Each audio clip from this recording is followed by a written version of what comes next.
스피치는 많은 사람들이 어려워하는 도전 중 하나입니다. 하지만 몇 가지 방법을 통해 두려움을 극복하고 자신감 있게 말하는 기술을 향상시킬 수 있습니다. 첫째, 스피치의 내용을 철저히 준비하고 연습하는 것이 중요합니다. 내용을 속속들이 알고 있으면 무엇을 말해야 할지 몰라 당황하는 상황을 피할 수 있습니다.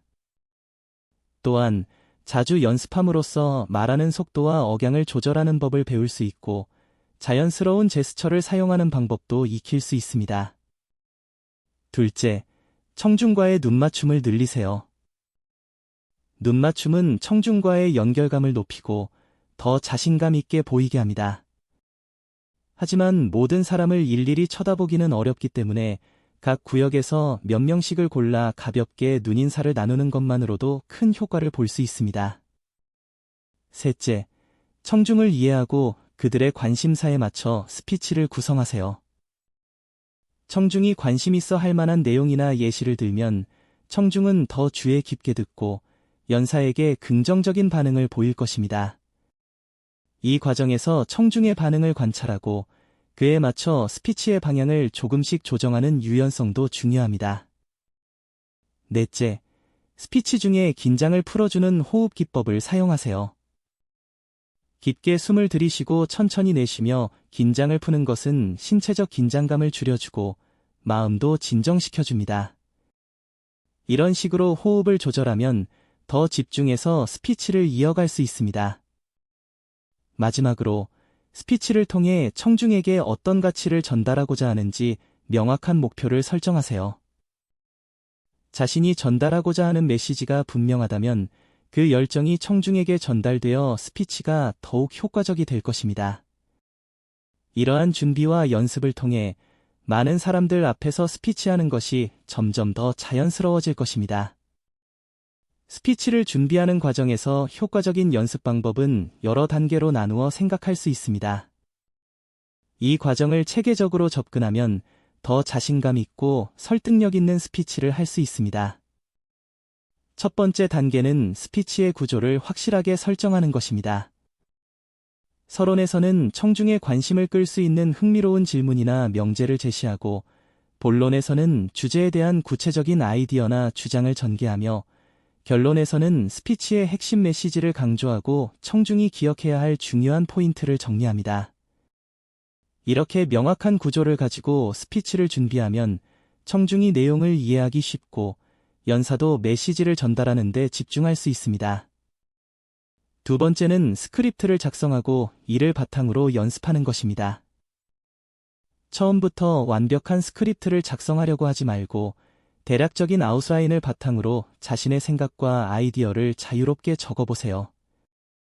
그리고 이 스크립트를 여러 번 읽으면서 내용을 숙지하고 중요한 부분에는 특별히 강조하거나 목소리의 높낮이를 조절하는 방법을 생각해보세요. 이 과정에서 자신만의 스타일과 억양을 발견할 수 있습니다. 세 번째 단계는 실제로 스피치를 연습하는 것입니다. 가능하다면 거울 앞에서 연습하거나 스마트폰이나 카메라를 사용해 자신의 스피치를 녹화해보세요. 이렇게 하면 자신의 몸짓, 제스처, 눈빛, 억양 등을 객관적으로 평가할 수 있습니다. 또한 시간을 측정하면서 연습하여 스피치의 길이를 조절하는 연습도 중요합니다. 이 과정을 통해 자신의 약점을 파악하고 개선할 수 있습니다. 네 번째로는 피드백을 받는 것입니다. 가족, 친구, 동료 등 믿을 수 있는 사람에게 자신의 스피치를 들려주고 솔직한 피드백을 요청하세요. 타인의 시각에서 받은 조언은 자신이 미처 발견하지 못한 측면을 개선하는 데 큰 도움이 됩니다. 마지막으로는 반복 연습입니다. 위의 단계들을 여러 번 반복하면서 스피치에 대한 자신감을 높이고 내용을 내 것으로 만드세요. 연습은 완벽을 만들어내지는 못할지라도 분명 더 나은 스피치를 위한 자신감과 준비성을 높여줄 것입니다. 이렇게 체계적인 준비와 연습을 통해 스피치에 대한 두려움을 줄이고 효과적으로 자신의 메시지를 전달할 수 있는 능력을 키울 수 있습니다. 청중과의 연결감을 높이는 것은 강력한 스피치의 핵심 요소 중 하나입니다. 이 연결감은 청중이 스피치 내용에 더 깊이 몰입하게 하고 메시지를 기억에 남도록 만듭니다. 청중과의 연결을 강화하기 위한 여러 전략이 있으며 이를 통해 스피치의 효과를 극대화할 수 있습니다. 1. 스토리텔링 활용하기. 사람들은 개인적인 이야기와 경험을 통해 정보를 더 잘 이해하고 기억합니다. 자신의 경험이나 관련된 사례를 들어 메시지를 전달하면 청중은 이를 통해 스피치 내용과 감정적으로 연결될 수 있습니다. 이야기는 청중의 공감을 불러일으키고 스피치를 더 인상적으로 만듭니다. 스토리텔링은 복잡한 개념을 단순화하고 기억에 남는 방식으로 정보를 전달하는 효과적인 수단입니다. 2. 질문 활용하기. 청중에게 질문을 던지는 것은 그들을 스피치에 적극적으로 참여시키는 방법입니다. 질문은 청중이 주제에 대해 생각하게 만들고 그들의 의견이나 경험을 내면화하는 기회를 제공합니다. 질문을 통해 청중의 관심을 끌고 그들이 주제에 더 깊이 관여하게 만들 수 있습니다. 실제로 답을 요구하는 질문이든 청중이 자신의 경험에 비추어 생각해 볼 수 있는 반문이든 이 방법은 청중과의 상호작용을 촉진합니다. 3. 청중 맞춤형 컨텐츠 제공하기. 청중의 관심사, 연령, 전문성 수준에 맞춰 스피치 내용을 조정하는 것도 중요합니다. 청중이 관심을 가질 만한 주제나 사례를 사용하면 그들은 스피치에 더 집중하게 됩니다. 청중의 배경 지식과 관심사를 연구하여 그들에게 맞는 언어와 예시를 사용하세요. 이는 메시지가 청중에게 더 잘 전달되도록 하고 청중이 스피치와의 개인적인 연결을 느끼게 합니다. 4. 청중의 피드백 활용하기. 청중의 반응을 관찰하고 이에 적절히 반응하는 것도 중요합니다. 청중의 얼굴 표정, 몸짓, 그리고 질문 등은 그들이 스피치 내용에 어떻게 반응하고 있는지를 보여줍니다. 이러한 피드백을 통해 스피치 도중에도 내용을 조정하거나 강조해야 할 포인트를 변경할 수 있습니다. 청중의 피드백을 활용하는 것은 스피치가 더 유동적이고 반응적이 되도록 만들며 청중과의 연결을 강화합니다. 여러분, 우리는 설득의 정의와 중요성, 그리고 그것을 실현하기 위한 구체적 전략과 실생활 사례에 대해 살펴보았습니다. 이 모든 것을 통해 우리가 얻을 수 있는 교훈은 설득이 단순한 기술이 아니라 깊은 이해와 존중, 그리고 진정한 연결을 통한 예술이라는 점입니다. 설득의 과정에서 우리의 목표는 단순히 상대방을 우리의 의견이 옳다고 설득하는 것이 아니라 상호 이해를 바탕으로 한 의미 있는 대화를 구축하는 것입니다. 설득의 예술. 설득의 예술은 상대방의 가치와 욕구를 이해하고 우리의 메시지를 그들의 관점과 연결시키는 능력에서 시작됩니다. 이는 공감과 진정성을 필요로 하며 이를 통해 우리는 보다 깊은 인간적 연결을 형성할 수 있습니다. 설득은 자신의 의견을 타인에게 강요하는 것이 아니라 서로 다른 관점을 공유하고 공통의 이해와 해결책을 찾아가는 과정입니다. 설득의 영향력. 설득의 영향력은 개인적인 관계뿐만 아니라 사회적 차원에서도 매우 큽니다. 설득력 있는 커뮤니케이션은 사람들을 하나로 모으고 변화를 위한 운동을 촉진하며 긍정적인 사회적 변화를 이끌어낼 수 있습니다. 우리가 서로를 더 잘 이해하고 공감할 수 있는 능력을 개발함으로써 우리는 더 포용적이고 연결된 사회를 만들 수 있습니다. 지속적인 학습과 실천의 중요성. 설득의 예술을 마스터하는 것은 지속적인 학습과 실천을 통해서만 가능합니다. 우리 모두는 매일의 대화와 상호작용을 통해 설득의 기술을 연습하고 개선할 수 있는 기회를 가집니다.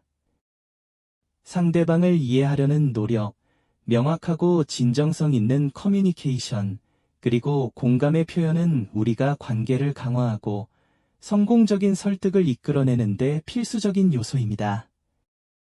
결론. 설득은 모든 인간 관계의 핵심입니다.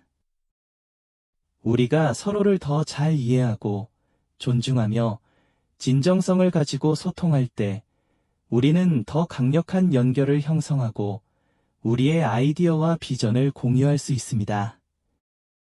이러한 과정을 통해 우리는 개인적으로뿐만 아니라 사회적으로도 긍정적인 변화를 만들어갈 수 있습니다. 설득의 예술을 통해 우리 모두가 더 나은 소통자가 되길 바랍니다. 여러분의 말이 단순한 말을 넘어 진정한 변화를 이끄는 힘이 되길 바랍니다. 감사합니다. 6번 목차는 제공되지 않았지만 설득에 관한 스피치 대본을 확장하여 추가적인 내용을 고려하는 것이 유용할 것 같습니다. 이를 위해 설득의 심화 이해와 적용이라는 주제를 다루는 가상의 6번 목차를 만들어 보겠습니다. 별표 6부 설득의 심화 이해와 적용 별표. 여러분, 이제까지 우리는 설득의 기본적인 원리와 전략, 그리고 그것이 어떻게 실생활에서 적용될 수 있는지에 대해 살펴보았습니다. 이번 부분에서는 설득의 과정에서 직면할 수 있는 도전과 장애물을 극복하는 방법과 설득의 심화 이해를 통해 우리의 소통 능력을 한 단계 끌어올리는 방법에 대해 탐구해 보겠습니다. 별표 설득의 도전과 장애물 별표. 설득은 항상 순탄하게 진행되지 않습니다. 때로는 강한 반대 의견, 뿌리 깊은 편견, 혹은 상대방의 무관심과 같은 장애물에 부딪히게 됩니다. 이러한 도전을 극복하기 위해서는 첫째, 인내심을 가지고 상대방의 입장을 경청해야 합니다. 둘째, 반대 의견을 이해하고 존중하며 건설적인 대화를 유도해야 합니다. 셋째, 우리의 메시지를 다양한 방식과 채널을 통해 효과적으로 전달하는 유연성을 발휘해야 합니다. 별표 심리학적 접근 별표. 심화된 설득 기술을 습득하기 위해서는 심리학적 접근을 이해하는 것이 중요합니다. 사람들이 어떻게 정보를 처리하고 의사결정을 내리는지에 대한 이해는 우리가 보다 효과적으로 설득할 수 있도록 도와줍니다. 예를 들어, 사회적 증거, 다수의 사람들이 특정 행동을 하는 것을 보고 그 행동을 따르는 경향과 같은 원리를 이해하고 활용하면 우리의 주장이나 제안에 대한 지지를 끌어낼 수 있습니다. 별표 적응성과 창의성 별표. 설득의 과정에서는 적응성과 창의성 또한 매우 중요합니다. 상황이 변하거나 예상치 못한 반응에 직면했을 때 유연하게 대처하고 새로운 해결책을 찾는 능력은 설득의 성공에 결정적인 역할을 합니다. 이는 상대방에 대한 깊은 이해와 더불어 다양한 커뮤니케이션 기술과 전략을 숙련하는 것에서 비롯됩니다. 별표 장기적 관점과 윤리적 고려 별표. 마지막으로 설득은 단기적인 목표를 달성하기 위한 수단이 아니라 장기적인 관계 구축과 상호 이해의 증진을 위한 과정이어야 합니다. 이 과정에서 우리의 접근 방식은 항상 윤리적이어야 하며 상대방의 자율성과 존엄성을 존중하는 것을 기본으로 해야 합니다. 별표 결론 별표. 설득은 단순한 기술을 넘어선 깊은 인간 이해와 상호작용의 예술입니다. 우리가 설득의 심화된 이해와 적용을 통해 더 나은 소통자가 되기를 희망합니다. 이를 통해 우리는 더욱 의미 있는 관계를 구축하고 우리의 목표를 효과적으로 달성하며 더 나은 세상을 만드는 데 기여할 수 있습니다. 감사합니다. 7부 지속적인 개선을 위한 자기 반성과 피드백의 역할. 설득의 예술을 마스터하는 여정은 결코 한계가 없으며 우리는 항상 더 나은 소통자가 될 수 있는 가능성을 탐색할 수 있습니다. 이 과정에서 자기 반성과 피드백은 지속적인 개선과 성장을 위해 필수적입니다. 자기 반성의 중요성. 자기 반성은 우리가 스스로의 설득 전략과 커뮤니케이션 스타일을 객관적으로 평가하고 개선할 영역을 식별하는 데 도움을 줍니다. 이는 자신의 강점을 인식하고 활용하는 것과 동시에 약점을 개선하기 위한 목표를 설정하는 과정입니다. 예를 들어, 설득의 시도 후에는 그 과정에서 어떤 점이 잘 작동했는지, 어떤 부분에서 어려움을 겪었는지 자문해보고, 이를 바탕으로 다음 행동 계획을 세울 수 있습니다. 피드백의 역할. 피드백은 다른 사람들로부터 우리의 소통 방식과 설득 기술에 대한 객관적인 시각을 제공합니다. 이는 우리 스스로 인지하지 못하는 측면을 발견하고 우리의 접근 방식을 조정하는 데 도움을 줍니다. 피드백을 받는 것은 때때로 도전적일 수 있지만 성장과 발전을 위한 귀중한 자원입니다. 피드백을 구하는 것은 우리가 열린 마음을 가지고 있으며 지속적으로 배우고자 하는 의지가 있음을 보여줍니다. 피드백을 활용한 실천. 피드백을 받았다면 그것을 구체적인 행동 계획으로 전환하는 것이 중요합니다. 이를 위해 받은 피드백을 바탕으로 실제로 적용할 수 있는 개선 사항을 식별하고 이를 일상의 커뮤니케이션과 설득 시도에 적극적으로 적용해야 합니다. 또한 지속적인 피드백의 사이클을 만들어 나가며 자신의 발전을 위한 지표로 사용할 수 있습니다. 여러분, 안녕하세요. 오늘 제가 여러분과 공유하고 싶은 주제는 바로 사람들을 웃게 만드는 방법입니다. 웃음은 인간에게 자연스러운 반응이자 우리 삶에 긍정적인 에너지를 불어넣는 강력한 힘입니다. 그럼 어떻게 하면 우리 주변 사람들을 웃게 만들 수 있을까요? 이에 대한 몇 가지 팁을 공유하고자 합니다. 첫 번째, 유머 감각을 발달시키세요. 유머는 사람들을 웃게 만드는 가장 직접적인 방법 중 하나입니다. 재치 있는 농담이나 상황극을 통해 사람들의 웃음을 자아내는 것입니다. 유머 감각은 타고나는 것도 있지만 끊임없이 관찰하고 배우며 연습함으로써 향상시킬 수 있습니다. 일상에서 재미있는 상황을 발견하려는 노력이 중요합니다. 두 번째, 긍정적인 에너지를 전달하세요. 웃음은 감염성이 있습니다. 우리가 긍정적이고 밝은 에너지를 발산할 때 그 기운은 주변 사람들에게도 전달됩니다. 긍정적인 태도와 함께 환한 미소를 잃지 않는 것만으로도 사람들을 웃게 만들 수 있습니다. 세 번째, 공감 능력을 키우세요. 웃음은 단순히 유머에만 기반하는 것이 아니라 서로 간의 공감에서 비롯되기도 합니다.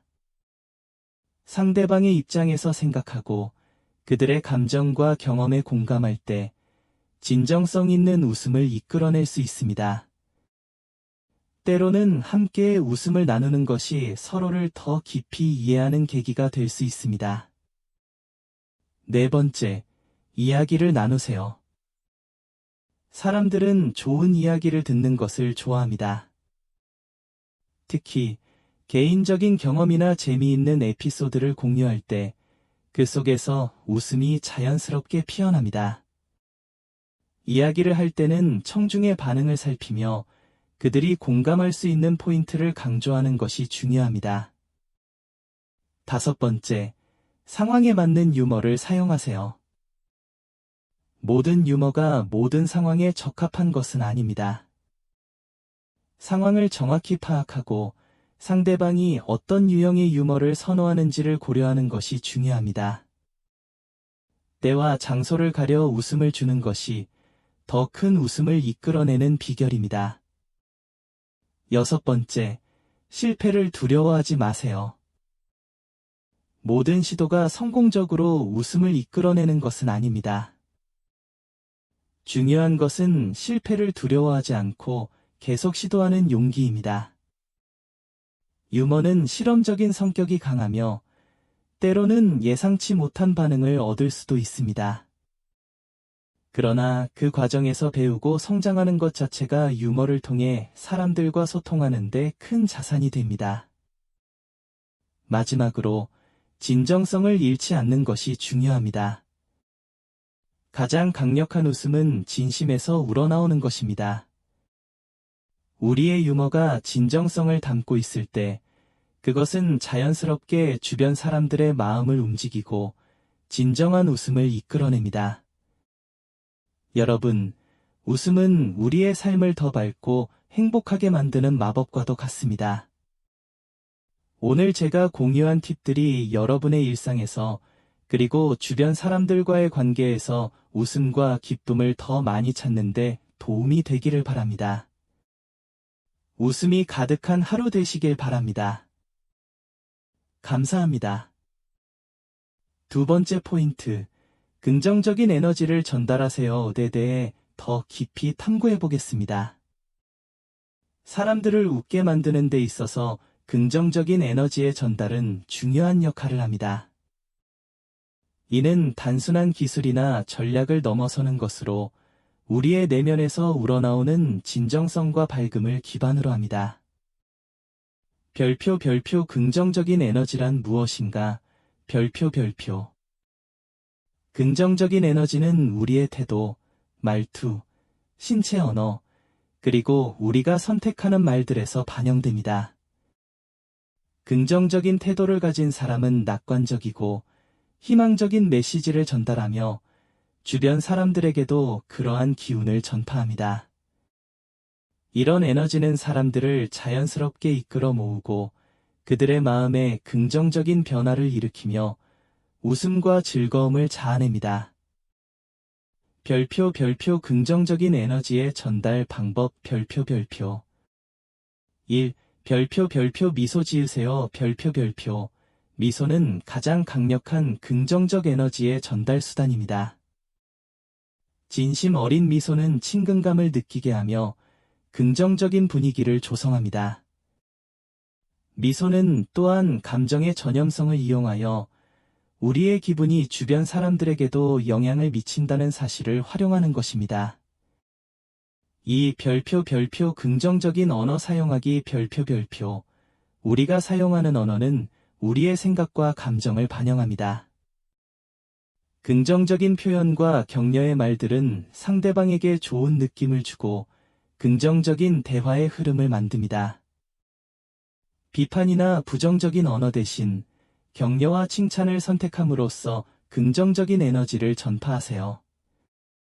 3. 별표 긍정적인 태도로 문제에 접근하기 별표 삶의 어려움과 도전에 직면했을 때 긍정적인 태도로 접근하는 것은 우리 자신과 주변 사람들에게 모두 긍정적인 영향을 미칩니다.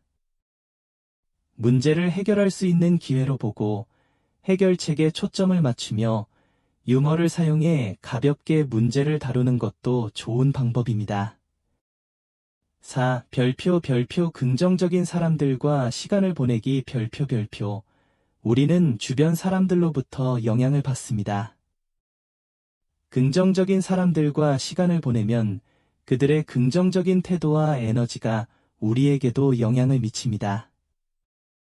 긍정적인 사람들은 우리의 관점을 밝게 하고 우리도 더 긍정적인 에너지를 주변에 전파하게 만듭니다. 별표 결론 별표 긍정적인 에너지를 전달하는 것은 사람들을 웃게 만드는 데 있어 핵심적인 요소입니다. 이는 우리의 미소, 언어, 태도, 그리고 우리가 선택하는 사회적 환경을 통해 이루어집니다. 긍정적인 에너지는 단순히 다른 사람을 기쁘게 하는 것을 넘어서 우리 자신의 삶에도 긍정적인 변화를 가져옵니다. 따라서 우리의 일상에서 긍정적인 에너지를 더 많이 전파하려는 노력은 우리 모두에게 이익이 됩니다. 이야기 나누기는 사람들을 웃게 만드는 데 있어 중요한 역할을 합니다. 인간은 본능적으로 이야기에 끌리며 이야기는 우리가 정보를 기억하고 감정을 공유하며 서로를 이해하는 데 도움을 줍니다. 특히 재미있는 이야기나 개인적인 경험을 공유하는 것은 강력한 공감대를 형성하고 웃음을 자아내는 데 매우 효과적입니다. 이야기의 힘. 이야기는 단순한 정보의 전달을 넘어서 듣는 이에게 감정적인 여행을 제공합니다. 재미있는 이야기는 청중의 관심을 끌고 그들을 이야기 속으로 빠져들게 만들며 공감과 웃음을 유발합니다. 이야기를 통해 우리는 자신의 경험을 다른 사람과 공유하고 그 과정에서 생기는 공감과 이해를 통해 웃음을 나눌 수 있습니다. 이야기 나누기의 전략. 개인적인 경험 공유하기. 자신이 직접 경험한 일을 이야기하면 그 진정성과 독특함이 청중을 매료시킵니다. 개인적인 실패나 당황스러웠던 순간 등을 유머러스하게 풀어내면 사람들은 그 상황에 공감하며 자연스럽게 웃음을 나눕니다. 상황에 맞는 이야기 선택하기. 청중의 관심사, 나이, 문화적 배경 등을 고려하여 상황에 맞는 이야기를 선택하는 것이 중요합니다. 청중이 공감할 수 있는 요소가 포함된 이야기는 더 큰 웃음과 반응을 이끌어냅니다. 포인트를 명확히 하기. 이야기는 목적이 분명해야 합니다. 웃음을 주기 위한 이야기라면 핵심적인 웃음 포인트를 준비하고 그 점을 강조하여 이야기하세요. 청중의 반응을 관찰하기. 이야기를 하며 청중의 반응을 주의 깊게 관찰하세요.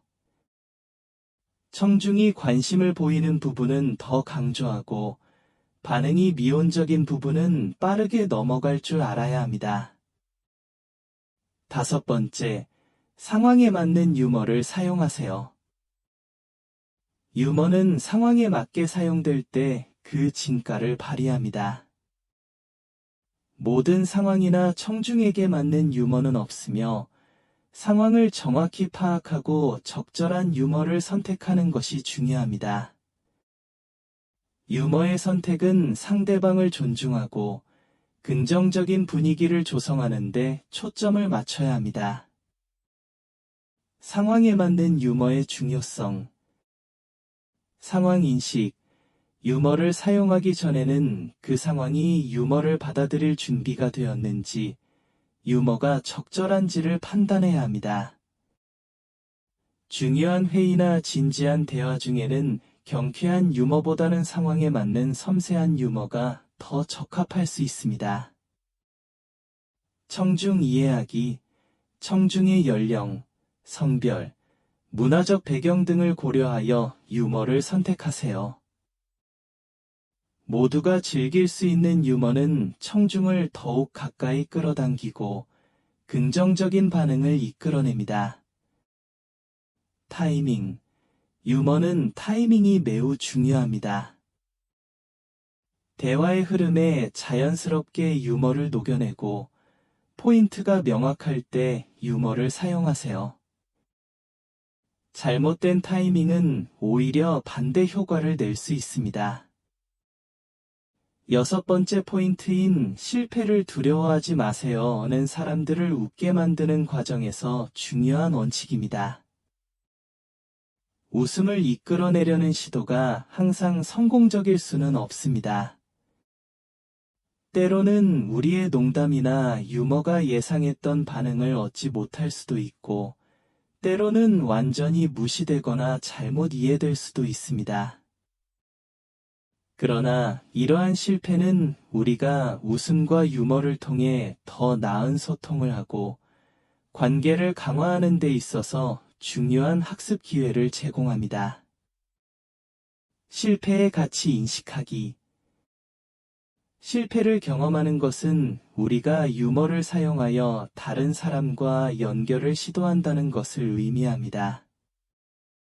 이러한 시도 자체가 중요한데, 왜냐하면 그것은 우리가 사회적 상호작용에 적극적으로 참여하고 있으며 우리 주변의 사람들과 긍정적인 관계를 구축하려고 노력하고 있다는 증거이기 때문입니다. 실패는 우리에게 어떤 유형의 유머가 특정 상황이나 개인에게 더 잘 맞는지에 대한 통찰을 제공하며 우리의 커뮤니케이션 기술을 개선하는 데 도움이 됩니다. 실패에 대한 태도 조정하기.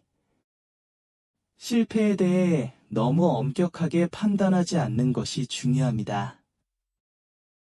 모든 유머가 모든 사람에게 동일하게 작용하지 않는다는 것을 이해하고 반응이 없거나 부정적일 때 이를 개인적으로 받아들이지 않도록 해야 합니다. 대신 유머와 웃음이 주는 경험을 즐기고 상황을 가볍게 받아들이며 필요하다면 웃음을 통해 상황을 되돌아볼 줄 아는 유연성을 갖추는 것이 중요합니다. 실패에서 배우기. 실패를 통해 배울 수 있는 것이 많습니다. 어떤 유형의 유머가 특정 청중에게 잘 작용하는지, 어떤 상황에서 웃음이 적절한지, 그리고 우리의 전달 방식에서 어떤 점을 개선할 수 있는지 등을 배울 수 있습니다. 실패를 통해 얻은 교훈은 다음번 유머를 사용할 때 더 나은 전략을 세우고 우리의 커뮤니케이션 기술을 향상시키는 데 도움이 됩니다. 실패를 넘어서기. 실패를 겪은 후에는 그것을 넘어서는 것이 중요합니다. 하나의 실패가 우리의 자신감을 꺾거나 앞으로의 시도를 주저하게 만들어서는 안 됩니다. 대신 유머의 경험을 계속 쌓아가며 다양한 상황에서 다양한 반응을 경험하는 것을 통해 유연성과 적응력을 키우세요. 기억해야 할 것은